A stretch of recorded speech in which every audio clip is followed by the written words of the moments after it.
s'oppose à midi sur Europe 1, Mathieu Noël.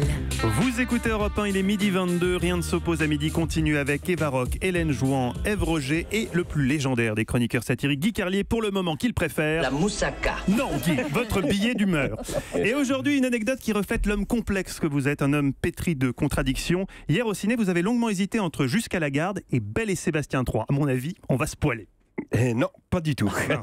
Ceci dit, c'est vrai. Hier, dans le hall du complexe multisalle Gaumont Convention, la file d'attente du film Jusqu'à la garde était impressionnante. On y voyait des couples en crise qui avaient besoin de se rassurer en se disant on n'en est pas encore là quand même.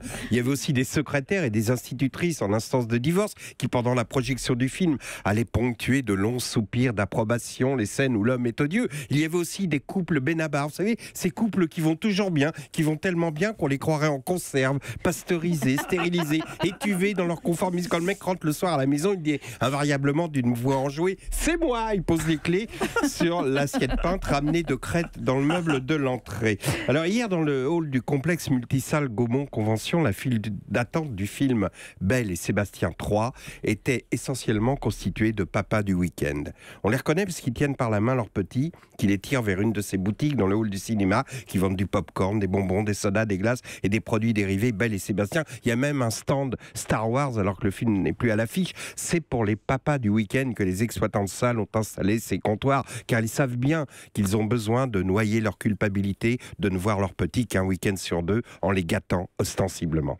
Dans la salle où on projette Belle et Sébastien, les enfants installés à côté de leur papa, un sabre laser dans une main, un berger des Pyrénées en peluche sur les genoux, piochent mécaniquement dans l'énorme boîte de popcorn que tient leur papa en regardant les bandes annonces des films à venir, en disant à chaque fois « Ça a l'air bien, papa, on viendra le voir », dit. Ce dernier acquiesce en souriant, mais pense à autre chose. Il pense que dans 2 heures, il ramènera le petit chez son ex, comme disent ses amis lorsqu'il parle d'Aurélie.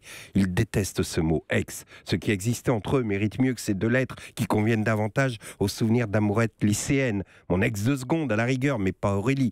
Pourtant Aurélie, elle dit mon ex quand elle parle de lui. Et c'est pour ne pas entendre ça qu'il a pris le petit directement à l'école samedi midi et qu'ils sont allés au McDo. Là aussi, c'est plein de papas du week-end qui veulent faire plaisir à leur petit. Le soir, ils se sont fait livrer des pizzas et des agendas, ils ont regardé The Voice. Le petit adore The Voice. Le père, lui, fait semblant, mais trouve Zazie pathétique dans ses enthousiasmes surjoués qui ne sont que prétexte à jeter ses jambes au ciel, comme si elle nous disait « Puisque vous n'écoutez plus mes chansons, regardez au moins mes jambes ». Dimanche matin, le petit a demandé au papa « Papa, tu me fais du pain perdu ? À la maison, Benjamin, il fait du pain perdu. » Non. Là, je dis une connerie. Les enfants ne parlent jamais des Benjamins qui ont remplacé leur papa auprès de leurs Aurélie de maman. Ils savent que leur papa y pense tout le week-end et par une sorte d'instinct, ils sentent qu'il ne faut pas en parler. Alors, ils ne parlent que de maman, seulement de maman. Hier, dans le hall du complexe multisalle Gaumont Convention, dans la file d'attente de Jusqu'à la garde, les couples Benabar qui patientaient à côté de la file d'attente de Belle et Sébastien 3 ne se sont pas rendus compte qu'à côté d'eux, les papas du week-end vivaient jusqu'à la garde pour de vrai.